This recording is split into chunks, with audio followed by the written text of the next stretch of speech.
Hello दोस्तों, welcome back to my YouTube channel. मैं आपका दोस्त सीए कपिल गर्ग। तो आज हम स्टार्ट करने जा रहे हैं CA CMA intermediate direct tax revision series का अपना लेक्चर नंबर 5। एंड आज का हमारा पॉइंट ऑफ डिस्कशन है income of the other person included in the assessees total income. इसे सिंपल लैंग्वेज में हम बोलते हैं क्लबिंग ऑफ इनकम। तो मैनी टाइम्स असेसी प्लानिंग करते हैं कि वो अपने टैक्स को कम करने के लिए अपनी इनकम किसी और पर्सन को रूट कर देते हैं, सो दैट कि वो अदर पर्सन भी बेसिक एग्जाम्पशन लिमिट का और रिबेट का फायदा उठाकर टैक्स उसे भी नहीं देना पड़ेगा और एसएससी भी अपना टैक्स कम कर लेता है। फॉर एग्जांपल, यहाँ पर अगर मैं आपको एग्जांपल से समझाऊं तो लेट सपोज एक इंडिविजुअल है मिस्टर ए। अब इनकी इनकम आती है, लेट सपोज इनकी इनकम बनती है टोटल इनकम 10 लाख, और हम एज्यूम करते हैं कि ये डिफॉल्ट टैक्स रेजिम से ऑप्ट आउट करके नॉर्मल टैक्स रेजिम के हिसाब से टैक्स पे कर रहे हैं, और इनकी एज हम मानते हैं कि 60 साल से कम के है, यानी कि सीनियर सिटीजन या सुपर सीनियर सिटीजन नहीं है। तो इस केस में एक्चुअली क्या होगा कि इन्हें बेसिक एग्जाम्पशन लिमिट मिलेगी, यानी कि amount which is not chargeable to tax 2.5 lakh. And अगर इनकी बाकी इनकम जो 7.5 लाख रुपीज है तो उसके ऊपर इन्हें टैक्स देना पड़ेगा एज पर द स्लैब्स, यानी कि फर्स्ट 2.5 लाख पे निल, 2.5 to 5% एंड 5 to 10 लाख पे इन्हें देना पड़ेगा 20%। तो इन्हें यहाँ पर टैक्स देना पड़ जाएगा। बट अगर ये अब क्या करते हैं, ये प्लानिंग करते हैं कि भाई मुझे टैक्स नहीं देना, तो इस केस में ये मिस्टर ए अपनी स्पाउस यानी कि मिसेज ए को अपनी इनकम ट्रांसफर कर देते हैं, अपनी इनकम रूट कर देते हैं। मिसेज ए को इन्होंने इनकम रूट कर दी 2.5 लाख रुपीज, और 2.5 लाख रुपीज इन्होंने रूट कर दी अपने माइनर चाइल्ड को, माइनर चिल्ड्रन को रूट कर दी इन्होंने अपनी इनकम कितनी 2.5 लाख रुपीज। तो अब मिस्टर ए की इनकम कितनी बची, मिस्टर ए की अब नेट इनकम बची यहाँ पर 5 लाख रुपए, और मिसेज ए की होगी 2.5 एंड माइनर चिल्ड्रन की होगी 2.5। तो Mrs A and minor children ये तो बेसिक एग्जाम्पशन लिमिट से इनकी इनकम कम है, तो इसलिए यहाँ पर इन्हें तो कोई टैक्स देना नहीं पड़ेगा। 2.5 लाख रुपीज तक पे इन्हें कोई भी टैक्स नहीं देना, तो ये यहाँ पर टैक्स फ्री इनकम हो गई इनकी। और मिस्टर ए के हैंड्स में ये 5 लाख रुपए इनकम हुई, तो 5 लाख रुपए के केस में यहाँ पर क्योंकि इनकम 5 लाख रुपए तक है तो ये 87 ए के रिबेट के अकॉर्डिंगली यहाँ पर भी इन्हें कोई टैक्स नहीं देना पड़ेगा। तो जिस इनकम पर इन्हें टैक्स देना होता है एक्चुअली, अब इन्होंने वो रूट करके अपनी इनकम अपनी स्पाउस को और अपने माइनर चाइल्ड को इनकम रूट कर दी इन्होंने, तो इस वजह से अब इन्हें यहाँ पर कोई भी टैक्स नहीं देना पड़ा। बट इससे गवर्नमेंट को हो गया रिवेन्यू का लॉस, कि जो टैक्स रेवेन्यू गवर्नमेंट को मिलना चाहिए था वो टैक्स रेवेन्यू गवर्नमेंट को नहीं मिला। तो इसके लिए यहाँ पर गवर्नमेंट ने कुछ रूल्स बनाए हैं कि हम कौन कौन सी इनकम, अगर मान लीजिए एसएससी कोई अपनी इनकम को रूट कर देता है इस टाइप से अपने स्पाउस को या अपनी माइनर चाइल्ड को या किसी और को, तो अगर अपनी कोई इनकम ऐसे रूट कर देता है तो जो इनकम अब इसने यहाँ पे मिसेज ए को और माइनर चाइल्ड को रूट करी थी तो वो वापस से इसी के हैंड्स में क्लब कर दी जाएगी, और जो मिस्टर ए ने अपनी इनकम 5 लाख कर दी थी वो वापस से इनकम 10 लाख कर दी जाएगी एंड मिस्टर ए से टैक्स वसूल कर लिया जाएगा। तो हमें ये प्रोविजन इस चैप्टर के अंदर पढ़ने हैं। तो अब यहाँ पर हमने नवंबर 2023 अटेम्प्ट के लिए लगभग सितंबर के अंदर एक रिकॉर्डिंग करी थी फ्रॉम द ओल्ड मॉड्यूल। तो उस टाइम पर हमने ये पूरे सभी प्रोविजंस अच्छी तरीके से डिटेल में डिस्कस करे थे, एंड मैंने चेक करा था कि जो हमने नवंबर 2023 के लिए पढ़ा था एंड जो अभी आपका मई जून 2024 के लिए एप्लीकेबल है, उसमें कोई भी इवन अ सिंगल पॉइंट कोई भी उसके अंदर डिफरेंस नहीं है, बिल्कुल एज इट इज सब कुछ सेम है। तो अभी मैं क्या करने वाला हूँ, अभी मैं इस वीडियो के आगे जो हमारी नवंबर 2023 अटेम्प्ट वाली वीडियो थी उसे यहाँ पर कॉपी कर दूंगा, एंड आपको नवंबर 2023 वाली वीडियो से ही हमारा ये वाला चैप्टर पढ़ना है। ठीक है सर, बिल्कुल सब कुछ सेम है। अगर आप अपना अभी अपडेटेड मॉड्यूल के साथ भी उसे पढ़ेंगे तो आप देखेंगे कि वर्ड टू वर्ड सब कुछ सेम है, उसके अंदर कोई भी डिफरेंस नहीं है, कोई भी उसके अंदर अमेंडमेंट नहीं है, सारे provisions as it is same है। तो सर अब आप हमारी आगे वो वाली वीडियो सुनिए, और उसके तुरंत बाद आपको क्या करना है, आपको सभी क्वेश्चन सभी इलस्ट्रेशन एक बार खुद से सॉल्व करके देखने हैं, so that you will be ready for your exams. ठीक है जी। So today's point of discussion is clubbing of income.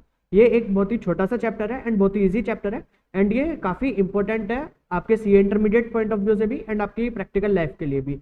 ये सीए इंटरमीडिएट के अंदर भी एक सेपरेट क्वेश्चन के फॉर्म में भी आ सकता है एंड आपके किसी मेन क्वेश्चन का एक पार्ट बनकर भी आ सकता है। सो आपको सभी कंसेप्ट बहुत अच्छी तरीके से मैं समझाऊंगा। सो आपको मेरे साथ बिल्कुल कनेक्टेड रहना है एंड आपको पूरी वीडियो अच्छे से देखनी है, एंड ये कंसेप्ट रिवीजन वीडियो देखने के तुरंत बाद आपको सभी इलस्ट्रेशन एंड क्वेश्चन सॉल्व करने हैं, सो दैट कि आपके सभी कंसेप्ट एकदम क्रिस्टल क्लियर हो जाए। Okay, so let's dive into the subject with me. तो चैप्टर का नाम है income of the other person included in assessee's total income. तो जब अदर पर्सन की इनकम को हम एसएससी की इनकम के अंदर इंक्लूड कर देते हैं तो उसको हमें यहाँ पे डिस्कस करना है, एंड इसे हम सिंपल लैंग्वेज में बोलते हैं clubbing, CLUBBING। Okay, clubbing of the income. So now what do you mean by clubbing of income. तो इनकम टैक्स का जो जनरल रूल है उसके अंदर क्या है कि जो पर्सन इनकम अर्न करता है उसी को उस इनकम के ऊपर टैक्स देना होता है। But there are some circumstances जब इनकम अर्न किसी और को कोई और करता है बट उस पर टैक्स किसी और के हाथ में लग जाता है, मतलब उस पर टैक्स किसी और पर्सन को पे करना पड़ जाता है। There are certain cases where an assessee has to pay tax in respect of income of other person and इसके लिए क्लबिंग के प्रोविजंस गवर्न होते हैं by section 60 to 64 of the income tax act. These provisions have been enacted to counteract the tendency on the part of the taxpayers to dispose of their property or transfer their income in such a way that their tax liability can be avoided or reduced। तो इसमें क्या होता है कि जैसे individuals HUF वगैरह पे slab में टैक्स लगते हैं, तो इंडिविजुअल्स अपने स्लैब को कम करने के लिए वो अपनी जो इनकम होती है वो दूसरे को डाइवर्ट कर देते हैं, लाइक देयर स्पाउस और देयर माइनर्स चिल्ड्रंस, तो वो उन्हें अपनी इनकम को डाइवर्ट कर देते हैं एंड उससे वो उनका हायर स्लैब में जाने से बच जाते हैं। तो इस सभी एक्ट को काउंटरैक्ट करने के लिए ये क्लबिंग के प्रोविजंस डाले गए हैं। इसके अंदर अगर आप अपनी कोई एसेट या अपनी कोई इनकम अपने स्पाउस या अपने माइनर बच्चों को ट्रांसफर कर देते हैं तो उस एसेट से होने वाली इनकम भी आपके ही हाथ में टैक्स हो जाएगी, तो इसलिए इसे यहाँ पे बोलते हैं clubbing of the income. Now हमारा फर्स्ट सेक्शन है सेक्शन नंबर 60। तो ये क्या बताता है? Transfer of income without transfer of asset. अगर आप अपनी कोई इनकम को ट्रांसफर कर देते हैं विदाउट ट्रांसफरिंग द एसेट, तो वो जो इनकम आपने ट्रांसफर करी है वो ट्रांसफरी के हाथ में टैक्स नहीं होगी बट ट्रांसफरर के हाथ में ही टैक्स हो जाएगी। फॉर एग्जाम्पल कि मान लीजिए आप पे कोई रेजिडेंशियल हाउस प्रॉपर्टी है एंड उससे आपको रेंट आता है, बट आपने वो रेंट लेने का राइट किसी दूसरे पर्सन को ट्रांसफर कर दिया, इररेस्पेक्टिव ऑफ द फैक्ट कि whether it is a revocable transfer और इररिवोकेबल ट्रांसफर। अगर मान लीजिए एसेट तो आपकी ही है, वो प्रॉपर्टी आपकी है, बट आप बोलते हैं कि अब इसके ऊपर जो रेंट मिलेगा वो रेंट मिस्टर ए को मिलेगा। मान लीजिए आप यहाँ पे मिस्टर ए हैं एंड आप रेंट का राइट दे देते हैं मिस्टर बी को कि अब जो रेंट मिलेगा इस हाउस प्रॉपर्टी पे वो मिस्टर बी को मिलेगा। तो अब आपने यहाँ पे हाउस प्रॉपर्टी ट्रांसफर नहीं करी बट केवल इनकम ट्रांसफर कर दी, तो अब जो वो रेंट मिस्टर बी को मिलेगा बट स्टिल वो टैक्स होगा आपके हैंड्स में। तो ये यहाँ पे लिखा है, if any person transfer the income from any asset without transferring the asset itself, such income is to be included in the total income of the transferor. Transferor करने का मतलब Mr A. It is immaterial whether the transfer is revocable और irrevocable. अब revocable और irrevocable क्या होता है वो अभी हम नेक्स्ट पार्ट में पढ़ेंगे। For example, Mr A confers the right to receive the rent in respect of his house property to his wife Mrs A without transferring the house itself to her. कि मतलब Mr A ने अपने जो rent receive करने का right था वो Mrs A को दे दिया, बट उन्होंने हाउस प्रॉपर्टी ट्रांसफर नहीं करी, केवल रेंट लेने का राइट ट्रांसफर कर दिया, तो अब ये मिस्टर ए के हाथ में ही रेंट टैक्सेबल होगा। ठीक है, तो ये हमारा सेक्शन 60 था। Now next section number 61, income arising from revocable transfer of the assets. All income arising to any person by virtue of a revocable transfer of asset is to be included in the total income of the transferor। अब revocable कहने का मतलब क्या होता है वो define करा गया है सेक्शन नंबर 63 में। अगर आप अपनी कोई भी एसेट रिवोकेबली ट्रांसफर कर देते हैं टू एनी अदर पर्सन, तो उस एसेट से होने वाली इनकम आपके ट्रांसफरर के हाथ में ही टैक्स होगी। रिवोकेबल एसेट क्या होता है वो सेक्शन 63 बताता है। तो transfer is deemed to be revocable if it contains any provision for the retransfer directly और इनडायरेक्टली ऑफ द होल और पार्ट ऑफ द इनकम और एसेट। कि यानी कि प्रोविजन है उस ट्रांसफर के अंदर कि उससे होने वाली इनकम या एसेट ही आपको कुछ समय के बाद वापस से रीट्रांसफर कर दी जाएगी, या ट्रांसफरर के पास ऐसे राइट है कि वो उससे होने वाली इनकम या एसेट को बाद में उसका मतलब पोजेशन ले सकता है। ट्रांसफरर और राइट टू रीअज्यूम पावर, मतलब वो उस पर पावर वापस से ले सकता है एसेट के ऊपर या एसेट से होने वाली इनकम के ऊपर, तो उसे बोलते हैं हम रिवोकेबल ट्रांसफर। अगर आपने मान लीजिए मिस्टर ए ने अपनी कोई प्रॉपर्टी मिस्टर बी को ट्रांसफर कर दी, बट ये रिवोकेबल ट्रांसफर है। मिस्टर ए कहते हैं कि मिस्टर बी को कि आपको इस प्रॉपर्टी से होने वाली जो भी इनकम है वो आपको मेरे को देनी पड़ेगी, या मिस्टर ए के पास राइट है कि मिस्टर बी से वो कभी भी अपनी प्रॉपर्टी वापस ले सकते हैं, तो इसे बोलते हैं हम रिवोकेबल ट्रांसफर। अब इस केस में मिस्टर बी को जो भी उस प्रॉपर्टी से इनकम होगी तो वो मिस्टर ए के हाथ में ही टैक्स होगी। ठीक है, the clubbing provision will operate even if only part of the income of the transferred asset had been applied for the benefit of the transferor. For example, मान लीजिए मिस्टर ए ने जो मिस्टर बी को property transfer करी, इससे इन्हें 1 लाख रुपए की इनकम होती है, बट केवल मिस्टर ए को ये वापस 50,000 ही देते हैं, बट स्टिल ये पूरी 1 लाख की इनकम ही मिस्टर ए के हाथ में टैक्स हो जाएगी। मतलब वो पार्ट इनकम अगर मिस्टर ए को जा रही है, स्टिल वो पूरी इनकम मिस्टर ए के हाथ में टैक्स होगी। अब इसके एक्सेप्शन क्या है कि कब क्लोबिंग के प्रोविजन अप्लाई नहीं होंगे in the revocable transfer of the asset के केस में, तो वो बताता है section number 62, a transfer by way of trust which is not revocable during the life time of the beneficiary. कि अगर मान लीजिए आप अपनी कोई एसेट ट्रांसफर कर देते हैं to the life time of the beneficiary, मतलब ट्रांसफरी की लाइफ टाइम तक, कि जब तक ट्रांसफरी जिंदा है जब तक वो एसेट उसी के पास रहेगी, बट उसके मर जाने के बाद वो एसेट हम रिवोक कर सकते हैं, वापस ले सकते हैं, या उससे होने वाली इनकम को हम ले सकते हैं। तो जितने टाइम के लिए वो मतलब इररिवोकेबल थी, जब तक वो लाइफ टाइम के लिए वो इररिवोकेबल थी, तो उस टाइम तक होने वाली जितनी भी इनकम होगी वो ट्रांसफरर के हाथ में टैक्सेबल नहीं होगी। बट जब ट्रांसफर की डेथ हो जाएगी, उसके बाद जब ट्रांसफरर अपनी एसेट वापस ले सकता है, इवन इफ अगर ट्रांसफरर एसेट वापस नहीं भी लेता, तब भी फिर उससे होने वाली इनकम ट्रांसफरर के हाथ में टैक्स होगी। ठीक है, income from the transferred asset is not includible in the total income of the transferor provided the transferor derives no direct और indirect benefit from such income. मतलब अब जो उन्होंने लाइफ टाइम के लिए एसेट ट्रांसफर कर दी, बट वो transfer कर दिया, अब इससे कोई भी बेनिफिट डायरेक्टली और इनडायरेक्टली इससे होने वाली इनकम का कोई भी बेनिफिट ट्रांसफर को नहीं मिलना चाहिए। As and when the power to revoke the transfer arise, केवल पावर भी अगर अराइज हो जाती है, ये जरूरी नहीं है कि वो वापस से उसे रिवोक कर ले, हो सकता है वो उनके पास ही छोड़ दें। The income arising by virtue of such transfer will be included in the total income of the transferor. तो फिर वो इनकम ट्रांसफरर के हैंड्स में इंक्लूड होकर टैक्स होनी चालू हो जाएगी। So now come to the point number 3, section number 64 subsection 1 clause 2। तो ये क्या बताता है? Clubbing of income arising to spouse, income by way of remuneration from a concern in which the individual has substantial interest. Okay, तो for example अगर mister A है and इनका एक कंसर्न के अंदर, लेट सपोज एबीसी लिमिटेड के अंदर substantial interest है। अब सब्सटेंशियल इंटरेस्ट क्या होता है ये अभी डिस्कस करेंगे। एंड एबीसी लिमिटेड से मिसेज ए को, यानी कि मिस्टर ए की स्पाउस को कोई रिम्यूनरेशन मिल रहा है bye way of salary, fee, bonus and कुछ भी। तो अब ये जो मिसेज ए को रिम्यूनरेशन मिल रहा है, ये क्लब हो जाएगा इन the hands of mister A. But इसकी एक एक्सेप्शन है, अगर मिसेज ए के पास कोई टेक्निकल और प्रोफेशनल क्वालिफिकेशन है एंड अपनी उस टेक्निकल प्रोफेशनल क्वालिफिकेशन से ही वो कोई सर्विस रेंडर करके उससे रिम्यूनरेशन ले रही है, तो फिर वो मिस्टर ए के हाथ में क्लबिंग नहीं होगी एंड यहाँ पे क्लबिंग के प्रोविजन अप्लाई नहीं होंगे। बट अगर उनके पास कोई क्वालिफिकेशन नहीं है एंड उन्हें तब भी रिम्यूनरेशन मिल रहा है, तो फिर जो भी रिम्यूनरेशन मिलेगा वो मिस्टर ए के हाथ में टैक्सेबल हो जाएगा। ठीक है, अब remuneration in cash or kind by way of salary, commission, fee or any other form of remuneration whether in cash or kind from a concern in which such individual has a substantial interest shall be included. अब what do you mean by substantial interest? तो अगर यहाँ पे concern company है, तो अगर उसके अंदर इंडिविजुअल इधर alone और along with his relatives, relatives कहने का मतलब क्या होता है? यहाँ पे relatives के लिए यहाँ पे आते हैं हस्बैंड, वाइफ, ब्रदर, सिस्टर और एनी लीनियन असेंडेंट और लीनियन डिसेंडेंट, यानी कि आपके बिल्कुल क्लोज रिलेटिव्स। तो अगर उनका मतलब इंडिविजुअल का अकेले या अलोंग विद देयर रिलेटिव्स 20% और more of the voting power है at any point of time during the previous year in the company, तो वहां पे हम बोलेंगे कि सब्सटेंशियल इंटरेस्ट है इंडिविजुअल का। और इन एनी अदर केस कि अगर मान लीजिए कंसर्न यहाँ पे कंपनी नहीं है, कुछ और है, पार्टनरशिप फर्म, एओपीबीआई या कुछ और, तो उस केस में अगर 20% और मोर का प्रॉफिट शेयरिंग रेशियो है, अगर इंडिविजुअल का अकेले या along with their relatives, relatives के अंदर क्या क्या आते हैं? वही आपके husband, wife, brother, sister, lineal ascendant and lineal descendant eight any point during the previous year.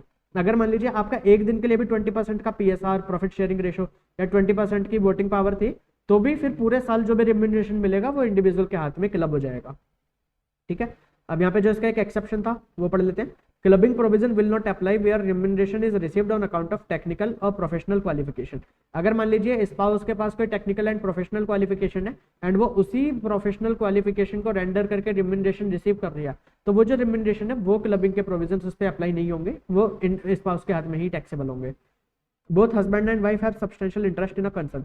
अब लेट सपोज कि अगर एबीसी लिमिटेड है एंड उसके अंदर मिस्टर ए एंड मिसेज ए दोनों का ही सब्सटेंशियल इंटरेस्ट है एंड दोनों के पास ही कोई टेक्निकल या प्रोफेशनल क्वालिफिकेशन नहीं है एंड दोनों को ही रिम्यूनरेशन मिल रहा है, तो फिर वो किसके हाथ में क्लबिंग होगी?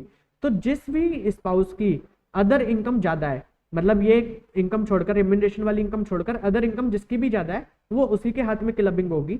एंड एक साल अगर वो जिसके हाथ में क्लब हो जाएगी, फिर वो ईयर ऑन ईयर बेसिस पे उसी पर्टिकुलर इंडिविजुअल के हैंड्स में क्लब होती रहेगी अनटिल एंड अनलेस कि एओ को ये लगे कि भाई अब ये जरूरी है कि हमें दूसरे इंडिविजुअल के हाथ में क्लबिंग करनी चाहिए एंड वो स्पाउस को opportunity of being heard provide करते हैं। Income will be includable in the hands of that spouse whose total income excluding such income is higher. ठीक है, where any such income is once included in the total income of either spouse, income arising in the succeeding year shall not be included in the total income of the other spouse until and unless the AO is satisfied after giving that spouse an opportunity of being heard that it is necessary to do so। ठीक है, मतलब ऐसे year on year basis पे change नहीं होता कि आपको बार बार check करना है कि किसकी इनकम हायर है। अगर वो एक बार चेक हो जाता है तो उसके बाद अब ईयर ऑन ईयर बेसिस पे उसी के हाथ में टैक्स होगा until and unless कि AO आपको opportunity of being heard they and उसके बाद वो चेंज कर सकता है। अब ये इलस्ट्रेशन आप देख लेना 2, 3, 4। सेकंड हमारा आता है section 64 subsection 1 clause 4, income arising to the spouse from an asset transferred without adequate consideration.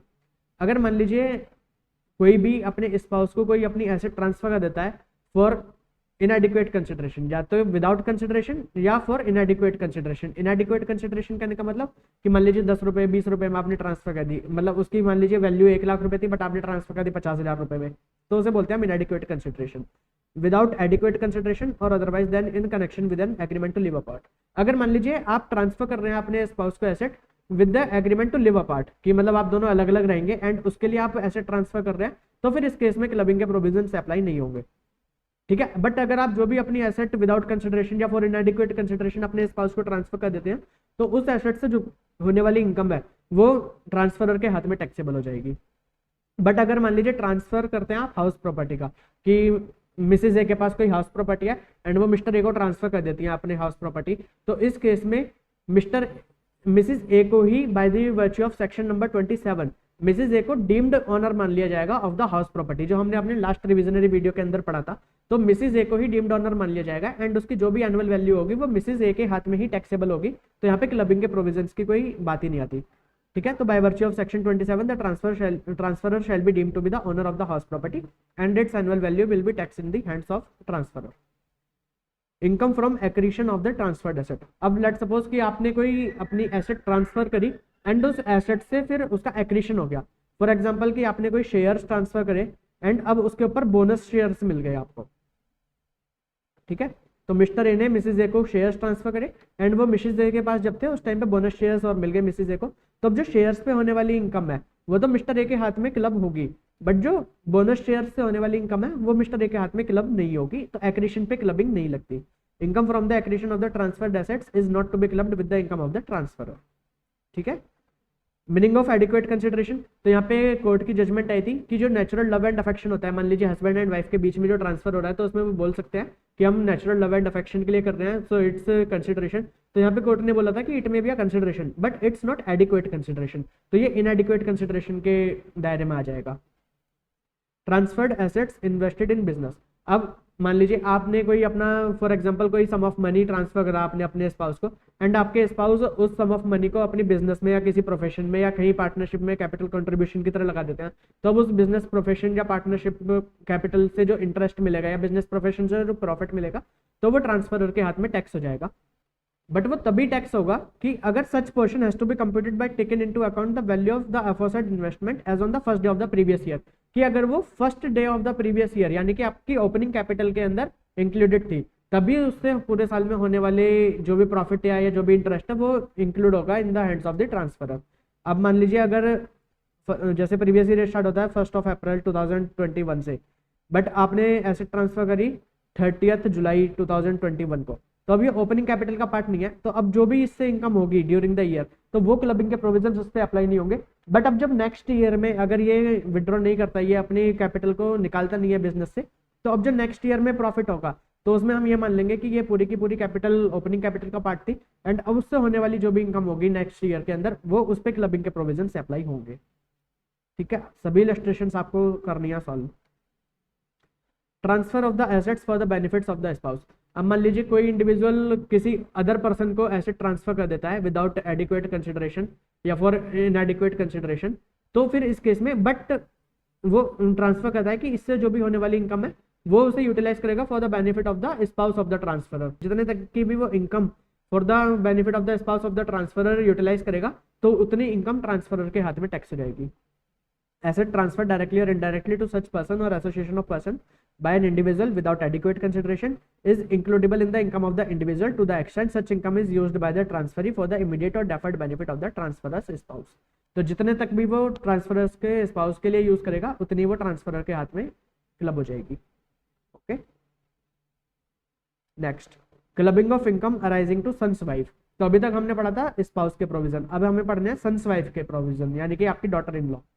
तो उसके लिए सेक्शन 64 सबसेक्शन 1 क्लॉज 6, अगर asset transfer without adequate consideration, अगर आप अपने सन्स की वाइफ अपनी डॉटर इन लॉ को कोई भी एसेट ट्रांसफर कर देते हैं, या मतलब आपके फादर इन लॉ या मदर इन लॉ कोई भी एसेट ट्रांसफर कर देते हैं without adequate consideration for इनएडिक्वेट consideration, तो उससे होने वाली जो कुछ भी इनकम है, तो जैसे स्पाउस के केस में हमने पढ़ा था कि वो ट्रांसफरर के हाथ में टैक्स हो जाएगी, तो सेम वो यहाँ पे भी ट्रांसफरर के हाथ में, यानी कि father in law mother in law के हाथ में टैक्स हो जाएगी।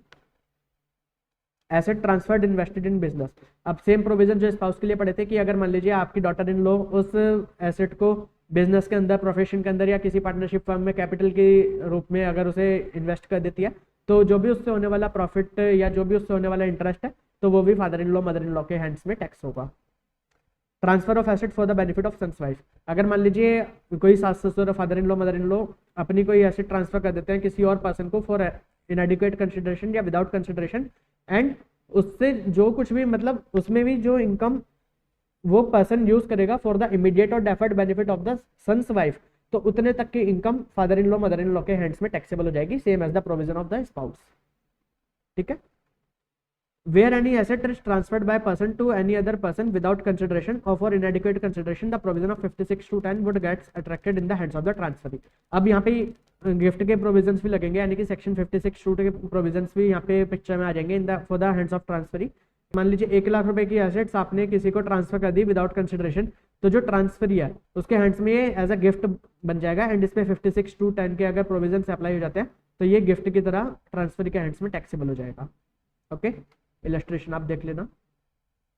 अब क्लबिंग ऑफ माइनर्स इनकम, अब अगर माइनर की इनकम 64(1)(a) से गवर्न होती है, ये all income of the minor is to be included in the income of his parent, मतलब माइनर को जितनी भी इनकम होती है वो सारी इनकम पेरेंट्स के हाथ में क्लब होगी एंड पेरेंट्स को ही उस पर टैक्स देना पड़ेगा।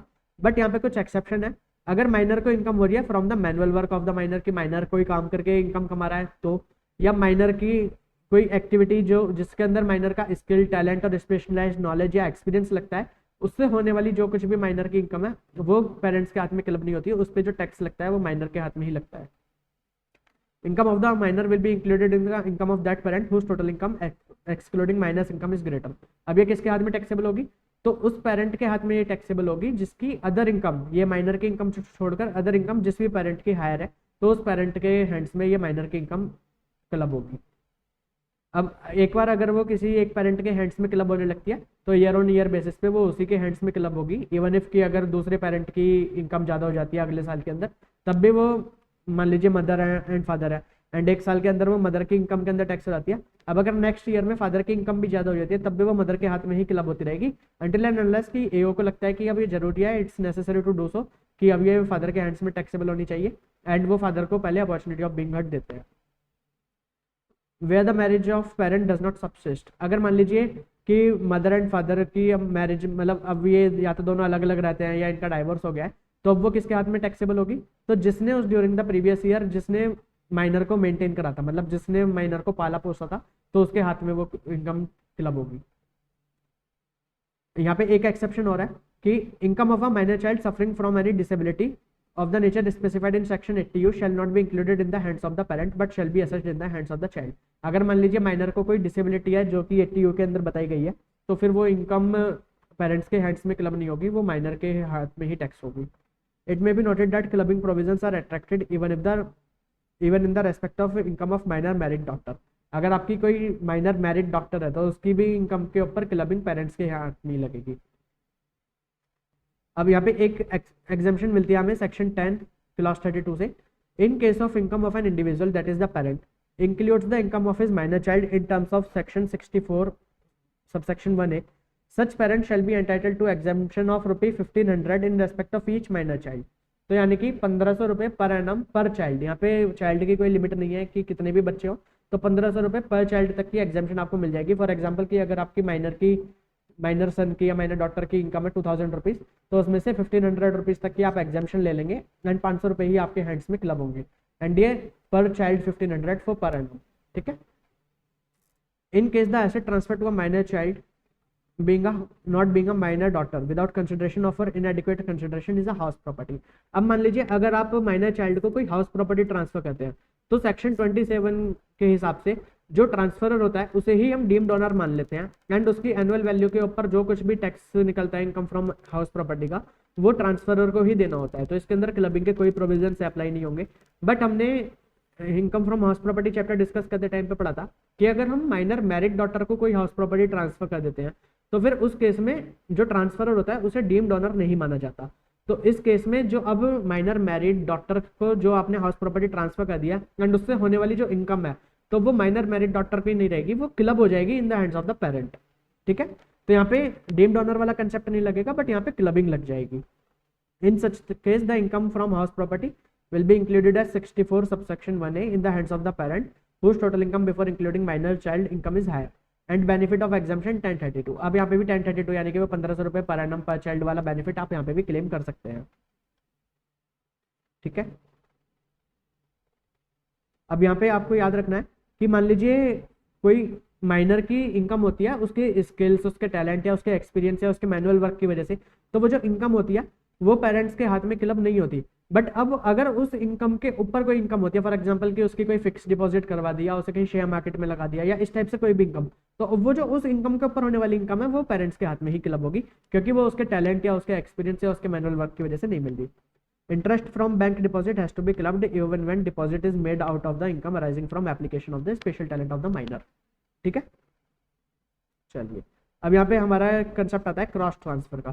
क्रॉस ट्रांसफर का कंसेप्ट पहले मैं आपको अगर एग्जांपल से समझाऊं तो मान लीजिए यहाँ पे मिस्टर ए हैं एंड मिस्टर बी हैं, ये दोनों ब्रदर्स हैं। अब मिसेज ए हैं यहाँ पर, इनकी wife, and Mrs B, and Mr A ने मिसेज बी को कोई गिफ्ट कर दिया एंड मिस्टर बी ने मिसेज ए को कोई गिफ्ट कर दिया। मान लीजिए कोई प्रॉपर्टी ट्रांसफर कर दी, फॉर एग्जाम्पल 1 लाख रुपए की, एंड मिस्टर बी ने मिसेज ए को ट्रांसफर कर दी फॉर एग्जाम्पल 50,000 रुपीज़ की। ठीक है, तो अब ये क्रॉस ट्रांसफर हो गया, तो अब इसमें जो 50,000 रुपए तक की जो भी इनकम मिलेगी, क्योंकि यहाँ पे 1 लाख रुपए इन्होंने ट्रांसफर करे एंड 50,000 रुपए इन्होंने ट्रांसफर करे, तो अब इसमें 50,000 रुपए की जो इनकम होगी जो भी मिसेज बी को मिलेगी वो बी के हाथ में क्लब हो जाएगी, एंड जो मिसेज ए को मिलेगी उस 50,000 रुपए तक की इनकम वो ए के हाथ में क्लब हो जाएगी। ठीक है, अब इसे हम यहाँ पे एक बार पैराग्राफ से पढ़ लेते हैं। The income from the assets transfer would be assessed in the hands of the deemed transferor if the transfers are so intimately connected as to form part of single transaction and each transfer constitutes consideration for the other by being mutual or otherwise। ठीक है, तो जैसे कि यहाँ पे ये transfer हो रहा था कि ए ने मिसेज बी को ट्रांसफर करा, बी ने मिसेज ए को ट्रांसफर करा, इन्होंने 1 लाख का करा, इन्होंने 50,000 का करा, तो अब इसे इस टाइप से माना जाएगा कि सिंगल ट्रांजेक्शन है एंड ये ट्रांजेक्शन इसीलिए डिवाइस करी गई है जिससे कि क्लबिंग के प्रोविजन से अप्लाई ना हो। अगर मिस्टर ए मिसेज ए को कर देते तो स्पाउस वाले प्रोविजन से अप्लाई हो जाते, तो इन्होंने अपनी स्पाउस को ना करके अदर पर्सन को ट्रांसफर कर दिया एंड मिस्टर बी ने भी अपनी स्पाउस को ना करके अदर पर्सन को ट्रांसफर कर दिया, तो ये क्लबिंग के प्रोविजन को काउंटर करना चाहते हैं। तो बट उस काउंटर को मतलब इसे जो इनकी ये प्लानिंग है इसे खत्म करने के लिए यहाँ पे लॉ मेकर्स ने प्रोविजन डाला है क्रॉस ट्रांसफर का, कि इस टाइप के केसेस को भी हम क्रॉस ट्रांसफर्स मान के इसमें भी क्लबिंग के प्रोविजन से अप्लाई कर देंगे। The Supreme Court in the case of CIT versus Keshavji Morarji observed that if two transactions are interconnected and are parts of the same transactions in such a way that it can be said that the surplus method was adopted as a device to evade tax, the implication of clubbing provisions would be attracted। तो इस case में भी clubbing के provision attract हो जाएंगे। अब यहाँ पे आप ये एक इलस्ट्रेशन पढ़ लीजिए। मिस्टर वासुदेवन ने गिफ्ट करा sum of 6 lakh to his brother's wife on 14th June 2022। On 12th July 2022 his brother gifted a sum of 5 lakhs to mister Vasudevan wife. तो मिस्टर वासुदेवन ने अपने भाई की वाइफ को ट्रांसफर करा 6 लाख रुपए एंड भाई ने ट्रांसफर करा मिस्टर वासुदेवन की वाइफ को 5 लाख रुपए। The gifted amounts were invested as the fixed deposit in the bank by Mrs Vasudevan and wife of Mr Vasudevan brother on 1st of August। तो अब यहाँ पे जो 5 लाख रुपए तक पे होने वाली जो भी ये फिक्स डिपॉजिट का इंटरेस्ट आएगा 5 लाख रुपए तक पे, तो वो वासुदेवन की वाइफ की जो इनकम आएगी तो वो मिस्टर वासुदेवन के हाथ में क्लब हो जाएगी, एंड जो उनके ब्रदर्स की वाइफ के हैंड्स में जो इनकम आएगी वो उनके ब्रदर के हैंड्स में क्लब हो जाएगी। ठीक है, ये आप एक बार रीड कर लेना तो आपको समझ आ जाएगा। अब नेक्स्ट हमारा आता है यहाँ पे conversion of self acquired property into property of HUF। अब मान लीजिए किसी इंडिविजुअल की सेल्फ एक्वायर्ड प्रॉपर्टी थी एंड वो अपनी प्रॉपर्टी को ट्रांसफर कर देता है HUF को, तो अब जो HUF को उसने ट्रांसफर कर दी विदाउट कंसिडरेशन और फॉर इनएडिक्वेट कंसिडरेशन, तो अब वो ट्रांसफर तो HUF को कर दिया, बट अब भी उससे होने वाली जो भी इनकम है वो HUF के हैंड्स में टैक्सेबल नहीं होगी, वो इंडिविजुअल के हैंड्स में ही टैक्सेबल होगी। Where an individual transfer any property to HUF of which he is a member or through such property into the common stock of the family otherwise than for adequate consideration, the income from such property shall continue to be included in the income of the individual. ठीक है, तो ये जो भी इससे income आएगी वो individual के हैंड्स में टैक्स होगी, not in the hands of HUF. And अगर मान लीजिए अब वो जो कन्वर्टेड प्रॉपर्टी थी कि मतलब इंडिविजुअल ने अपनी प्रॉपर्टी ट्रांसफर कर दी एचयूएफ को, अब अगर उस प्रॉपर्टी का मतलब बाद में कभी पार्टीशन होता है एचयूएफ का, एंड उस जो पार्टीशन में मान लीजिए 6 लोगों को अगर वो प्रॉपर्टी मिलती है, तो मान लीजिए यहाँ पे मिस्टर ए है, बी है, सी है, एंड इन तीनों की वाइफ है, Mrs A, Mrs B, Mrs C, and property दी है मिस्टर ए की। तो अब जो mister B, mister C, Mrs B and Mrs C को जो उसमें से पार्ट जाएगा पार्टीशन में, तो उस पर तो कोई प्रॉब्लम नहीं, बट जो मिसेज ए को पार्टीशन में पार्ट मिलेगा उस प्रॉपर्टी से, तो उस पर होने वाली इनकम को भी मिस्टर ए के हाथ में ही क्लब कर दिया जाएगा। Where the converted property has been partitioned either by way of total or partial partition, the income derived from such converted property as is from the assets transferred indirectly by the individual to the spouse, and consequently such income shall be included in the total income of the individual who effected the conversion। ठीक है, तो ए ने जो conversion करा था, तो अब जो उसके पार्टीशन में मिसेज ए को भी अगर कोई प्रॉपर्टी मिलती है तो उससे जो भी होने वाली इनकम है तो वो भी मिस्टर ए के हाथ में ही टैक्सेबल होगी। बट ये B C, Mrs B, Mrs C को जो मिलती है तो इसके लिए क्लबिंग के प्रोविजन से अप्लाई नहीं होंगे। एंड यहाँ पे हमारा लास्ट ये क्लैरिफिकेशन है, इनकम इंक्लूडेड लॉसेस। तो जैसे हम इनकम की क्लबिंग करते हैं, तो अगर मान लीजिए ऐसे ही किसी स्पाउस के हैंड्स में या माइनर सन के, माइनर डॉटर के हैंड में कोई लॉस अराइज हो जाता है, तो लॉस की भी क्लबिंग होगी, मतलब लॉस का भी बेनिफिट दिया जाएगा फॉर द इंडिविजुअल। तो इंडिविजुअल मतलब लॉस को भी अपनी इनकम का पार्ट बनाकर, तो उसमें उसकी इनकम कम हो जाएगी। As per the explanation 2 to section 64 income would include loss. ठीक है, तो इसी के साथ यहाँ पे हमारा चैप्टर खत्म हो गया। काफ़ी छोटा सा चैप्टर था हमारा ये। अब इसी के आप सारे इलस्ट्रेशंस, सारे क्वेश्चंस एक बार खुद से सॉल्व करके देख लीजिए, तो आपको सब कुछ समझ आ जाएगा। एंड अगर आपको कोई भी डाउट आता है किसी भी इलस्ट्रेशन क्वेश्चन के अंदर, तो आप मेरे को बता सकते हैं इधर इन द कमेंट सेक्शन और ऑन माई व्हाट्सअप नंबर। मेरा व्हाट्सअप नंबर है 9634679382। ठीक है, एंड प्लीज़ आप सभी अपनी पढ़ाई को बिल्कुल चालू रखिए, कंसेप्ट रिवीजन देख देख कर आप अपने कंसेप्ट रिवाइज करिए, एंड तुरंत सारे क्वेश्चंस, सारे इलस्ट्रेशन सॉल्व करते रहिए, सो that you will be ready for the exams. आपको केवल पढ़ाई करनी है एंड अच्छे से पढ़ाई करनी है, and definitely you will rock in the exams. Thank you and stay connected with us. Please like the video, subscribe the channel and share the video with your friends. Okay, thank you, bye bye, signing of.